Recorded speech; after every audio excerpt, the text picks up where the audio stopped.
চীনের বাঁশ শিল্পের জাদু, পাখা থেকে আসবাবপত্র পর্যন্ত এক বিস্ময়কর হস্তশিল্প।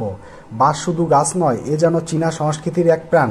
প্রাচীনকাল থেকে এই একটিমাত্র উপাদান দিয়ে তৈরি হয়েছে শত শত রকমের হস্তশিল্প, যা বিশ্বকে মুগ্ধ করেছে। আজ আমরা জানব সেই সব ঐতিহ্যবাহী ও আধুনিক বাঁশ শিল্পের কথা, যেগুলোর পেছনে আছে হাজারো বছরের কাহিনী। বাঁশের ঝুড়ি, ফল, সবজি বা চা পাতার সংরক্ষণে ব্যবহার হতো সূক্ষ্ম কারুকার্য, রঙিন বুননের মাধ্যমে নান্দনিক রূপ দেওয়া হয়। বিখ্যাত স্থান আনজি কাউন্টি। বাঁশের পাখা নানা রকমের আকারে তৈরি, ভাঁজ করা পাখা এবং বৃত্তাকার পাখা খুব জনপ্রিয়।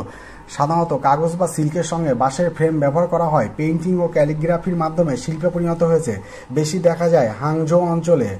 বাঁশের চা পাতা ও খাবারদানের পাত্র, বাঁশ দিয়ে তৈরি ছোট ছোট পাত্রে চা ও খাবার পরিবেশন করা হয়। এইগুলো অনেক সময় কাঠের সঙ্গে মিশিয়ে তৈরি করা হয়। বাঁশের আসবাবপত্র, খাট, টেবিল, চেয়ার, আলমারি সবই বাঁশ দিয়ে তৈরি হয়। হালকা, টেকসই এবং পরিবেশ বান্ধব। আধুনিক ডিজাইনের পাশাপাশি ঐতিহ্যবাহী চৈনিক নিদর্শন দেখা যায়। বিখ্যাত স্থান চংকুইং অঞ্চলের বাঁশের লণ্ঠন, রঙিন কাগজ বা সিল্কে বাঁশের ফ্রেম দিয়ে তৈরি হয়। উৎসবের সময় বাড়ি ও রাস্তা সাজানোর জন্য ব্যবহৃত হয়। বেশি দেখা যায় ফুজিয়ান অঞ্চলে। বাঁশের হস্তশিল্প ও ভাস্কর্য, বাঁশের গায়ে খোদাই করে তৈরি করা হয় প্রাকৃতিক দৃশ্য, চীনা পৌরাণিক কাহিনী। অত্যন্ত সূক্ষ্ম ও দক্ষতা নির্ভর শিল্প।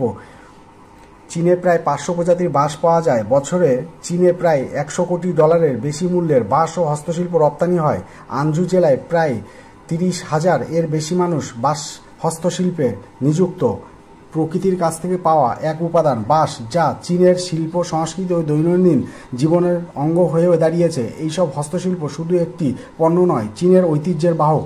আপনিও যদি কখনো চীনে যান, বাঁশ দিয়ে তৈরি একটি শিল্পপণ্য নিয়ে আসতে ভুলবেন না।